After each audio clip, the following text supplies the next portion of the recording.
आदाब नाजरीन, गुलिस्तान न्यूज देख रहे हैं आप। शाम के 6 बज चुके हैं। न्यूज एट 6 के साथ मैं हूं आपके साथ अतिया मुजीब और मैं हूं आपके साथ ज़ुहूर लोलाबी। नाज़रीन, न्यूज एट 6 की शुरुआत करेंगे, लेकिन उससे पहले न्यूज एक्सप्रेस की 10 बड़ी खबरों पर एक नजर। जम्मू कश्मीर के अकनाफ और अतराफ में माह रमज़ान का तीसरा जुमा अक़ीदत और एहतराम के साथ किया गया अदा। तवारीखी जामा मस्जिद श्रीनगर में भी मीरवाइज महमूद उमर फारूक की सरबराही में नमाज जुमा की अदायगी की गई। इस मौका पर मीरवाइज ने लोगों को वाज़ तबलीग भी की। उन्हें माह रमज़ान के फजील बयान करते हुए कहा कि मुबारक महीना बरकतों, रहमतों और जहन्नम से पनाह मांगने का महीना है, हमें इसकी भरपूर कदर करनी चाहिए। वहीं उन्होंने जम्मू कश्मीर के इंतजामिया पर जोर दिया कि उन्हें दीनी मामलात में मुदाखलत नहीं करनी चाहिए। गांधरबल जिले के सोनंबर के हिंग इलाके में आज दोपहर एक बर्फानी तोदा गिराया। ताहम खुशकिस्मती से बर्फानी तोदे के नतीजे में कोई जानी या माली नुकसान नहीं हुआ है। वहीं तोदे की जद में आए सयाहों की 2 गाड़ियों को निकाल लिया गया है और तमाम सयाह महफूज है। पुलिस टीम को फौरी तौर पर जाए वाक़े पर रवाना किया गया। टीम ने बर्फानी तोदे तले दबे वाली 2 गाड़ियों को कामयाबी से निकाल लिया है। गाड़ी में सवार तमाम मुसाफिर को बाहिफाजत निकाल लिया गया है। वसी कश्मीर से श्रीनगर के बागात इलाके में आतिशज़दगी की एक वारदात में रिहायशी मकान को नुकसान पहुंचा है। आज बाद दोपहर रिहायशी मकान से आग नमूदार हुई, जिसने आनन फानन मकान को पूरी तरह से अपनी लपेट में ले लिया। फायर इमरजेंसी की टीम फौरी तौर पर जाए वक़ूफ़ पर पहुंची और आग बुझाने की कार्रवाई शुरू की। अंत कोशिशों के बाद आग पर काबू पाया गया। तमाम आतिशज़दगी की इस वारदात में रिहायशी मकान की ऊपरी मंजिल को नुकसान पहुंचा है। श्रीनगर जम्मू कौमी शाहराह पर रामबन के करीब पेश आए सड़क हादसे में 10 लोगों की मौत वाक़या हो गई। जम्मू श्रीनगर जा रही एक मुसाफिर कैब जम्मू श्रीनगर कौमी शाहराह रामबन इलाके बैटरी चश्मा के करीब गहरी खाई में गिर गई। हादसे की इत्तला मिलते ही पुलिस, SDRF और सोल QRT की टीम मौके पर पहुंची। टीम की जानिब से सुबह सवेरे रेस्क्यू ऑपरेशन शुरू किया गया है, जिसमें अब तक 10 अफराद की लाशें निकाल चुकी हैं। पुलिस ने बताया कि मरने वालों में ज्यादातर गैर मुकामी रिहायशी हैं। वज़ीर-ए-आज़म नरेंद्र मोदी ने रामबन में पेश आए अमरनाक सड़क हादसे में जानों के ज़िया पर ताज़ियत का इजहार किया और हर मुतवफ़ी के लवाक़ीन को वज़ीर-ए-आज़म के कौमी रिलीफ फंड से 2 लाख रुपये एक्स ग्रेशिया और जख्मियों के लिए 50,000 रुपये की इमदाद देने का ऐलान किया। एक्स पर एक पोस्ट में वज़ीर-ए-आज़म मोदी ने जम्मू कश्मीर के रामबन में हादसे पर गम का इजहार किया और सोगवार खानदानों से ताज़ियत की है और जख्मियों की जल्द सेहतयाबी की दुआ भी की है। सदर जमहूरिया हिंद द्रौपदी मुर्मू ने भी रामबन में एक सड़क हादसे में जानों की ज़िया पर दुख का इजहार किया और सोगर खानदानों से ताज़ियत की। सदर मुर्मू ने एक्स पर एक पोस्ट किया। जम्मू श्रीनगर कौमी शाहराह पर रामबन इलाके में एक गाड़ी खाई में गिरने से 10 अफराद की मौत की खबर के बहुत अफसोसनाक है। मैं सोगार खानदानों से ताज़ियत करती हूँ। जम्मू कश्मीर के लेफ्टिनेंट गवर्नर मनोज सिन्हा और दीगर सियासी, समाजी और मजहबी तंजीमों ने भी हादसे पर दुख का इजहार किया।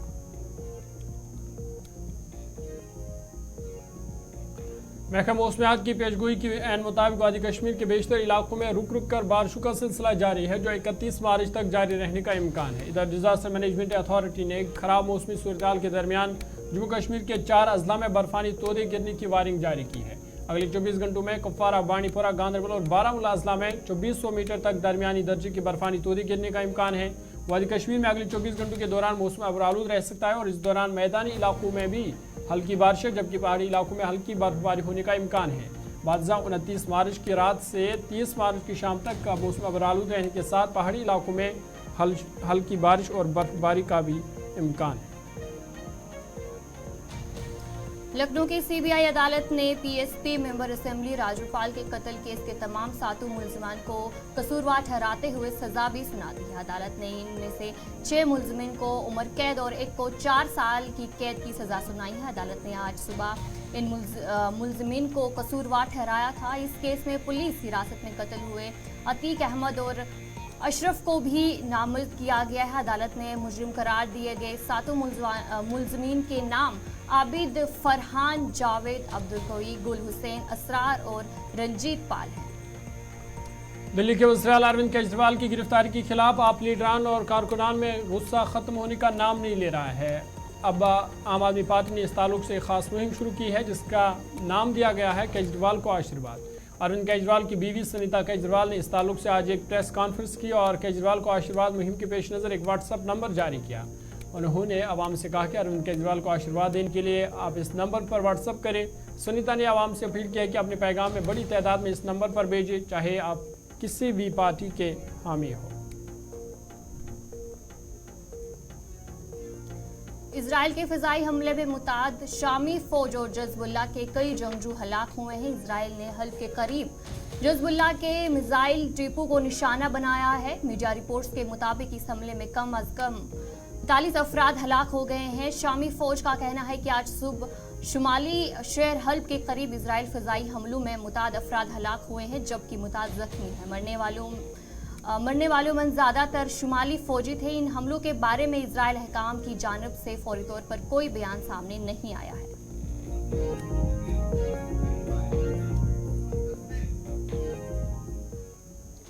तो चले नाज़रीन, ये थी कुछ बड़ी 10 खबरें। अब कुछ अहम खबरों की तरफ भी रुख करेंगे। जहां पर राजूपाल कत्ल केस की बात करें तो उस हवाले से अदालत ने फैसला भी लिया है। 6 मुजरिमों को उम्र कैद की सजा सुनाई है और एक को 4 साल की कैद की सजा सुनाई है।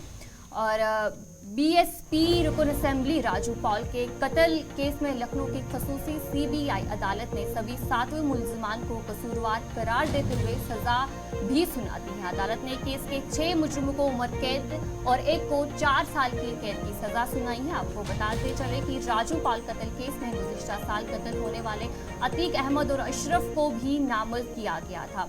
जिन 7 अफराद को मुजरिम करार दिया गया है, इनके नाम आबिद, फरहान, जावेद, अब्दुल गुल हुसैन, असरार और रंजीत है। इनमें फरहान को 4 साल की कैद की सजा सुनाई है। अदालत ने बाकी सबको उम्र कैद की सजा सुनाई। बड़ी खबर आपको बता रही है राजूपाल कत्ल केस के हवाले से। राजूपाल कत्ल केस में अदालत ने बड़ा फैसला सुनाया है और 6 मुजरिमों को उम्र कैद की सजा सुनाई गई है, जबकि एक को 4 साल कैद की सजा सुनाई गई है। वहीं आपको बता दें कि इस केस में अतीक अहमद और अशरफ, जिनका 2000 जो पिछले गुज़िश्ता साल उनका कत्ल हुआ था, उनका भी इसमें उनका भी नाम था।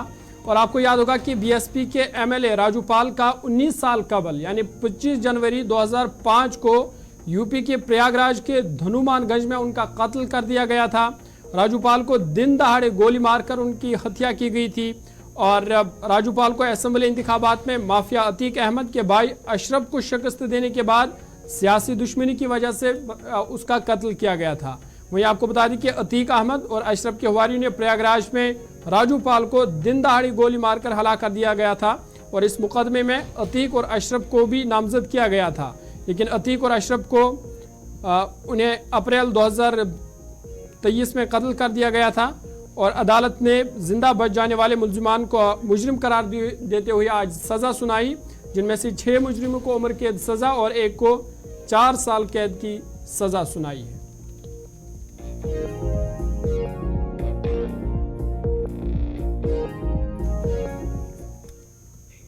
चलिए आगे बढ़ते हैं। आपको बता दें कि वज़ीर-ए-आज़म नरेंद्र मोदी ने माइक्रोसॉफ्ट के बानी बिल गेट्स से उन्होंने बातचीत की है, जिस दौरान उन्होंने मसनूई ज़हानत, डिजिटल अदायगी, AI टेक्नोलॉजी पर खुसूसी तबादला ख्याल किया गया।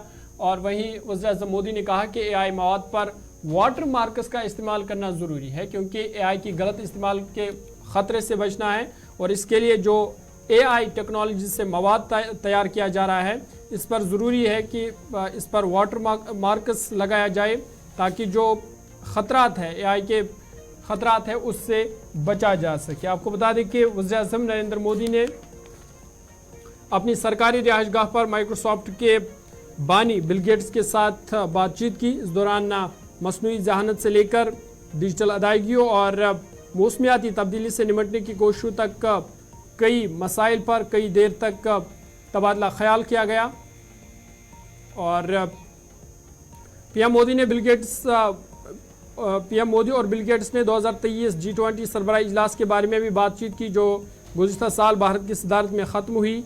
पीएम मोदी ने बिल गेट्स से कहा कि G20 सरबराह इजलास से पहले हमने वसी बातचीत की थी और सरबराह इजलास की कार्रवाई बहुत ज़्यादा मोड़ आए। उनने कहा कि मुझे यकीन है कि अब हमने G20 की बुनियादी मकासद के साथ हम आहंगी पैदा कर दी है। उन्हें मरकजी दायरे में लाया है। पीएम मोदी को जवाब देते हुए बिल गेट्स ने कहा कि G20 बहुत ज़्यादा जामिया है और इसलिए भारत को इसकी मेज़बानी करते हुए देखना बहुत अच्छा लगा। इसमें वाकई डिजिटल इख्तियार जैसी चीज़ों को उठाया गया और उन्होंने कहा कि हमारी फाउंडेशन माजी के नताइज के बारे में पुरजोश है।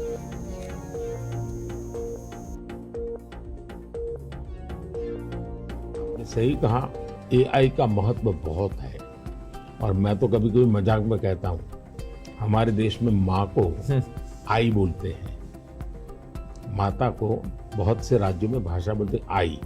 अब मैं कहता हूँ हमारे यहाँ बच्चा पैदा होता है तो आई भी बोलता है, AI भी बोलता है। वो इतना एडवांस हो गया है। अब देखिए मैं कैसे उपयोग करता हूँ, मैं आपको बताऊँ, जिसको देखकर आपको भी खुशी होगी कि कॉमन मैन कैसे AI का उपयोग कर सकता है। जैसे मैंने G20 में AI का बहुत उपयोग किया। मेरे पूरे G20 का परिसर था, उसमें पूरा का पूरा AI का उपयोग करके सारे इंटरप्रिटेशन की व्यवस्था मैंने AI से की। मैंने मेरे सभी ड्राइवर्स को मोबाइल फ़ोन पर ऐप डाउनलोड करवा दिया, उसके साथ बैठे हुए गेस्ट उनको करवा दिया। मान लीजिए वो फ्रेंच भाषा जानते हैं तो ड्राइवर के पास ऐप में फ्रेंच की व्यवस्था थी, वो ड्राइवर के साथ फ्रेंच में बोलते थे, ड्राइवर अपनी लैंग्वेज में सुनता था, ड्राइवर अपनी लैंग्वेज में जवाब देता था। यानी ड्राइवर के साथ कम्युनिकेशन किसी भी लैंग्वेज में वो कर सकते थे। मैंने अभी एक प्रयोग किया, मैं काशी तमिल संगम में कार्यक्रम करता हूँ, तो काशी में तमिलनाडु के लोग आए हुए थे, तमिल भाषा मैं बोल नहीं सकता हूँ, तो मैंने AI का उपयोग किया। मैं हिंदी में बोला और सबने मेरा भाषण तमिल में सुना AI के द्वारा। दूसरी, I am using my NaMo app और मैं AI का बड़ा उपयोग करता हूं और मेरे लिए पूरे देश में बहुत काम आता है। ये मेरा फोटो बूथ है। अब आप सेल्फी ले लीजिए, इस पर टेक द सेल्फी देते थे। आज मैं कहता हूँ भाई तुम AI पर जाओ, मेरे नमो ऐप पर जाओ, फोटो बूथ में जाओ, खुद की सेल्फी ले लो, आपके साथ। बाद आपका खैर मकदम है। सोनमर्ग इलाके में बर्फानी तोदे जो है वहां पर गिरा था, उस हवाले से एक बड़ी खबर सामने आ रही है जहां पर कहा जा रहा है कि 8 सयाहों को वहां से बचा लिया गया है और इसके अलावा 2 गाड़ियों को भी निकाल लिया गया है और जिसमें मुसाफिर जो फंसे थे उन्हें भी बाहिफाजत रेस्क्यू कर दिया गया है। और जब बर्फानी तोदा गिरा था उस टाइम पर जो राब्ता था वो बंद कर दिया गया था, लेकिन फिलहाल कहा जा रहा है कि सड़क आमदरफ्त के लिए बहाल कर दिया गया है और 8 सयाहों को वहां से बचा लिया गया है। बड़ी खबर आपको बता रही है, सोनमर्ग के हंग इलाके में बर्फानी तोदा गिराया था, लेकिन इस जो है ये जो वाक़ा पेश आया था इसमें जो सयाह फंसे हुए थे उनको बचा लिया गया है। करीबन 8 सयाह इसमें ये फंस गए थे जिनको बहिफाजत निकाला गया है। साथ ही साथ 2 गाड़ियां थी जो बर्फ के नीचे दब गई थी, उनको भी बहिफाजत निकाला गया है। वहीं जो उस टाइम कई देर के लिए राबता सड़क जो है वो ट्रैफिक के लिए बंद कर दी गई थी, तमाम अब खबर यह है कि राबता सड़क को भी आमद-रफ्त के लिए बहाल किया गया। आपको बता दें कि गांधरबल जिला के सोनमर्ग हंग इलाके में एक बर्फानी तोदा गिराया था, ताहम खुशकिस्मती से बर्फानी तोदे के नीचे कोई जानी या माली नुकसान नहीं हुआ। वहीं तोदे की जद में आई सयाहों की जो 2 गाड़ियां थी उनको निकाला गया है और तमाम सयाह महफूज है। SSP गांधरबल की सरबराही में पुलिस टीम भी वहां पहुंची और जो SDRF, NDRF और SDM जिला इंतज़ामिया और तहसील इंतज़ामिया वो पूरी वहां पे पहुंची थी और तमाम जो गाड़ियां जो बर्फ़ के नीचे दब गई थी उनको निकाला गया। साथ ही साथ जो सयाह है उनको भी बहिफाजत निकाल कर महफूज मकामात पर उन्हें मुंतकिल किया गया है और जो राबता सड़क है उसको भी ट्रैफिक के लिए बहाल किया गया है। बड़ी खबर आपको बता रहे हैं सोनमर्ग से, जहां पे सोनमर्ग के हंग इलाके में आज एक बर्फानी तोदा गिराया था, ताहम इस बर्फानी तोदे में कोई जानी या माली नुकसान नहीं हुआ, बल्कि बर वक्त कार्रवाई हुई। पुलिस, SDRF, NDRF की जानिब से बचाव कार्रवाई या जो टीम है वो मौके पर पहुंची और रेस्क्यू ऑपरेशन शुरू करती ही जो भी इस बर्फानी तोदे के जद में सयाह आए थे उनको बचा लिया गया। साथ ही साथ जो गाड़ियां बर्फानी तोदी के जद में आए थे उनको भी बचा लिया गया और जो सड़क राब्ता है उसको भी ट्रैफिक के आमदोरफ्त के लिए बहाल किया गया।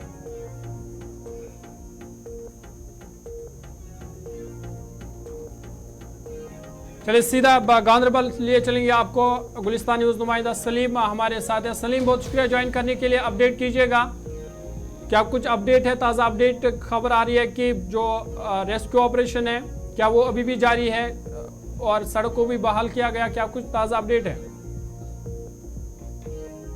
जो आज एवलांच आई, जो बर्फानी तोदा आज बाद दोपहर 1:30 बजे के करीब 2 बजे तक जो सोनमर्ग में गिरा, उसके बाद तुरंत जब जो ही इतला मिली, सबसे नजदीक जो है सोनमर्ग पुलिस है उसको मिली और उसके बाद तुरंत वहां पे SHO सोनमर्ग जो है वहां पे पहुंचा।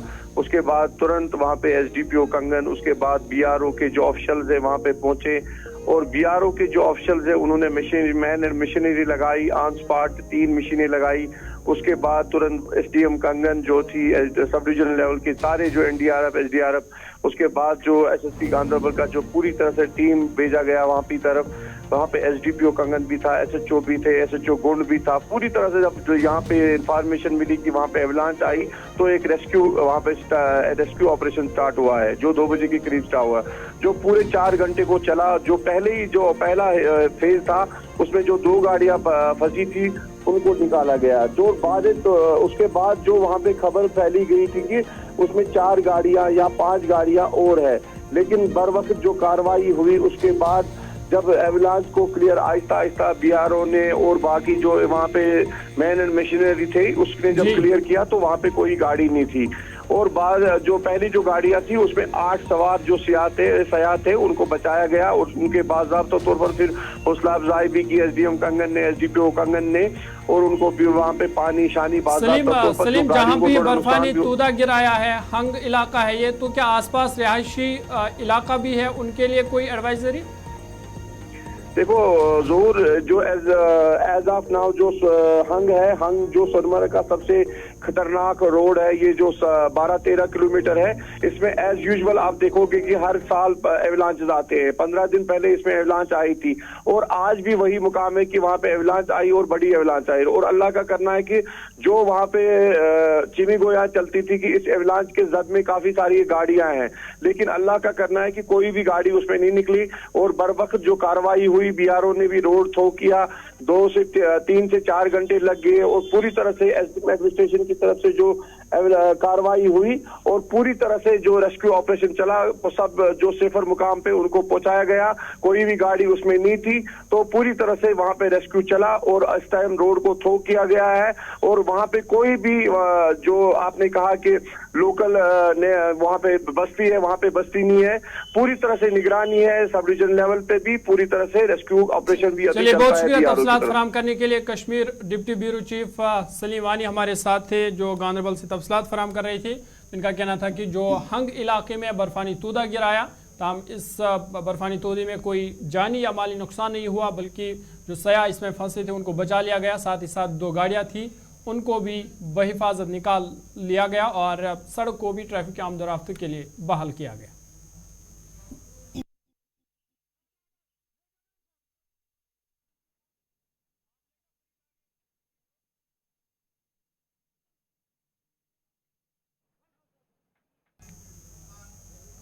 तो चलिए आगे बढ़ जाएंगे। CPIM पार्टी के सीनियर लीडर मोहम्मद यूसुफ तारिगामी ने कहा कि जम्मू कश्मीर में अफसपा की पहले भी ज़रूरत नहीं थी और अब भी नहीं है। उन्होंने कहा कि अब जब कि मरकज़ सरकार का दावा है कि जम्मू कश्मीर में हालात ठीक हुए हैं तो अफसपा को ख़त्म करने में ज़्यादा देर नहीं लगनी चाहिए। मोहम्मद यूसुफ तारिगामी ने कहा कि कश्मीर में पथरी बल शोपियां जैसे कई वारदातें हुई हैं, ताहम उनकी तहकीकात आज तक नहीं हुई है। शाह साहब ने कहा और इससे पहले भी और कुछ भी कहा, कहते रहते हैं।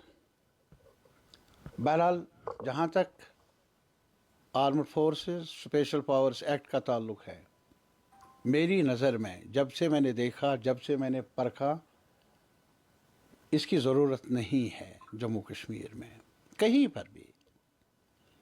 आज भी हमारा मुल्क जमहूरी मुल्क है, कानून की हुक्मरानी के से जाना जाता है। यह अलग सवाल है कि आज कानून पर भी चोट आ रही है या जमहूरियत को भी कमज़ोर किया जा रहा है, लेकिन फिर भी एक कॉन्स्टिट्यूशनल ऑर्डर मौजूद है।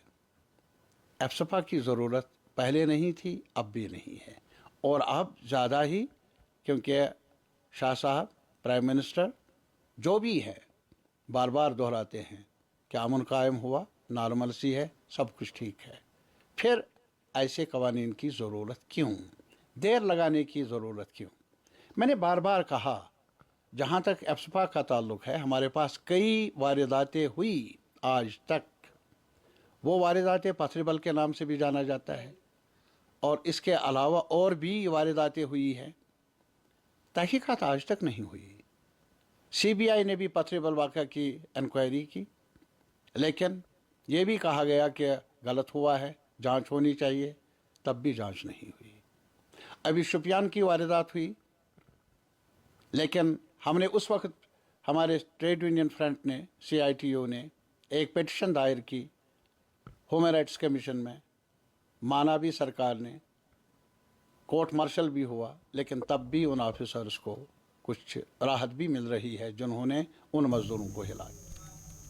प्रदेश कांग्रेस के सीनियर लीडर और जम्मू पार्लिमानी नशिस्त से कांग्रेस के नामजद उम्मीदवार रमन बल्ला ने मरकजी सरकार की तनकीद करते हुए कहा कि जम्मू कश्मीर में बाहर से कोई सरमायाकारी नहीं आई, बल्कि यहाँ के लोगों की ज़मीनें ही छीनी गई। उन्होंने कहा कि नौजवान बेरोजगार है और लोग बुनियादी सहूलियात से महरूम है और लोग अब तब्दीली चाहते हैं। आपको बता दें कि जम्मू में इस मौका पर साबिक IPS ऑफिसर बसंत रथ ने भी रमन बल्ला से मुलाकात की और रमन बल्ला को आने वाले इंतखाबात में हिमायत का ऐलान किया। कि जम्मू में बड़ा बड़ा इन्वेस्टर आएगा, कोई इन्वेस्टर नहीं आया। हमारे लोगों की ज़मीनें छीन के चले गए, कोई इन्वेस्ट करने के लिए यहाँ पे नहीं आया। आज डबल इंजन के प्रशासन को जवाब देना पड़ेगा। आज जम्मू कश्मीर में हर रियासत का वो स्टेट डे बनाते हैं। भाजपा को शर्म आनी चाहिए जम्मू कश्मीर को तहस नहस करके, उनकी दिल में, छाती पे मूंग की दाल। और मैं समझता हूँ कि वो सांप चलाने का काम भाजपा ने किया है कि हमारी रियासत को तोड़ के बाहर की रियासतों का स्टेट डे भाजपा यहाँ पे बना रही है। मैं समझता हूँ कि लोग आज समझ चुके हैं, आज अग्रेसिव लीडरशिप की ज़रूरत है और हम मुंह तोड़ जवाब भाजपा को देंगे। आपके सामने आए थे, मैं आपके पास आना चाहता हूँ, आपको मुलाकात करना चाहता हूँ, आपको सपोर्ट करना चाहता हूँ। तो हम क्या करें? हमें सपोर्ट नहीं चाहिए, कोई भी आदमी सपोर्ट करे। इस वक्त बच्चा, बुजुर्ग, जो बच्चे 12वीं के पास, जिनको 13वीं क्लास के लिए एग्ज़ाम पास करने के लिए उनको पंजाब में भेजा गया कि वो एग्ज़ाम पास करे CUT, आज वो भी खड़े हो गए इनसे जवाब पूछने के लिए। हमने क्या बिगाड़ा था? जम्मू कश्मीर के क्या हालात हैं? उनके माँ बाप को जो 40,000 रुपये भी कमाते नहीं हैं, वो लोगों से पैसा उधार ले गए, बच्चों को 12th के बाद उन्होंने पंजाब में भेजा। कश्मीर का कौन गया? तो भाजपा के ये लोग जो है ये जयचंद साबित हुए। इन लोगों ने जम्मू कश्मीर के नौजवान। तो चले नाज़रीन, न्यूज़ एट 6 में इतना ही। अभी के लिए अपने मेज़बान अतिया मुजीब और ज़हूर रबी को दीजिए इजाज़त और आप देखते रहे गुलिस्तान न्यूज़। अल्लाह हाफिज़।